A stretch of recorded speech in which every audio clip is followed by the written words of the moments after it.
Ashamaa akkam jirtu hordoftootaafi dhaggeeffattoota hibbootii bakka jirtanitti nagaan keenya sinaa ga'u jecha nagaa keenya taansuun oduu biyya keessaa fi alaa oduu gaggabaaboo san dhageessisna nu waliin tura. Wallagga Lixaa aanaa Najjootti ijoolleen umuriin isaanii waggaa 12 hanga 18 jidduu ta'an 5 osoo warqee baasanii biyyoon irratti jiguun achumatti lubbuun isaanii darbu waajjirri kominikeeshinii aanichaa hime. Ogeessi kominikeeshinii aanichaa obbo Toleeraa Suukii ijoollee biyyeen irratti jigee du'aan 5 keessaa 3 dubartoota ta'us dubbatu. Isaan keessaas kan waggaa 12, 13 fi 14 akka jiran himuun hundi isaaniiyyuu bifuma duraan barameen warqee shoxuu yookaan baasuu deeman malee beekamtii mootummaan heeyyama itti baasee ni miti jedhe. Battala balaan kun dhaqqabetti namootni naannicha turan birmatanis lubbuu oolchuu akka hin dandeenyee fi biyyoo irratti jigee jalaa qotanii baasuu hospitaala akka galchan hime. Haa ta'u malee hundi isaanii boolluma tokko keessatti yeroo suma waan du'aniif gargaarsi godhameefis hin jiru jedhan. Mootummaan argannoowwan waa uumuu fooyya'insa qaban kan badhaasu ta'uu Ministeerri Muummee Dr. Abiy Ahmad ibsan.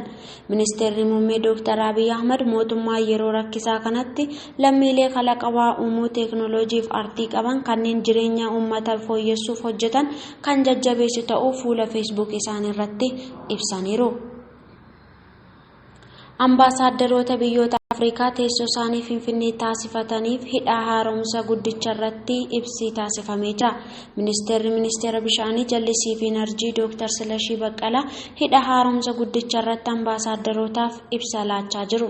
Ministeera dhimma alaa keessatti adeemsifaman kan jiru ibsicha irratti adeemsa ijaarsaa fi hidhicha irratti waliigalteen Itoophiyaa, Sudaanii fi Gibxi gidduu taasifamaa ture ka'eera.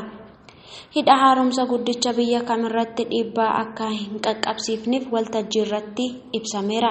Ijaarsi hidha haaromsa Itoophiyaa guddicha parsantii 73 kan ga'e yoo ta'u, baatii adoolessaa 6 bara 2012 irraa eegalee bishaan qabachuu akka eegalus himameera.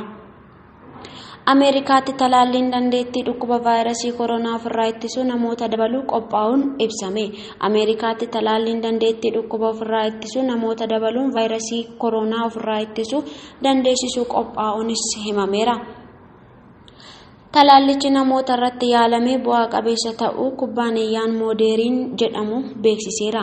Akka gabaasa BBC'tti kubbaaniyyichi talaalliin kun namoota 8 irratti yaalamee bu'aa qabeessa ta'us ibsameera.